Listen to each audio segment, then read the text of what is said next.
জীব সেবা মানে শিব সেবা, এটা আমার কথা না, মহাপুরুষদের কথা।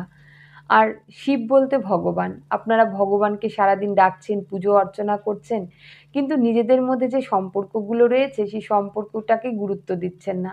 তাহলে কি করে হবে? যারা মাকে কষ্ট দেয়, আঘাত করে, অসম্মান করে, তাদের চন্দ্র খারাপ হয়, মানসিক অস্থিরতা তৈরি হয়, তাদের বাড়িতে কোনোদিনও সুখ শান্তি থাকে না, কলহ চলে। যারা বাবাকে অপমান করে, কষ্ট দেয়, লাঞ্ছনা দেয় বা আঘাত করে, তাদের কিন্তু সন্তান সুখ কোনোদিনই হয় না এবং তারা সম্মানহানির হাত থেকে কখনোই রেহাই পায় না। যারা মামা, কাকা, জ্যাঠার সঙ্গে মানে অকারণে বেইমানি বা বিশ্বাসঘাতকতা বা অশান্তি করে, তাদের কিন্তু মঙ্গল খারাপ হয়। তাদের পারিবারিক সুখ পাওয়া যায় না, শান্তি পাওয়া যায় না। যারা নিজের থেকে ছোট, বয়সে ছোট ভাই-বোনদেরকে মানে ভালোবাসে না, অসম্মান করে বা তাদেরকে বঞ্চিত করে, তাদের কিন্তু বুধ খারাপ হয়। যারা ব্যবসায় মন্দভাব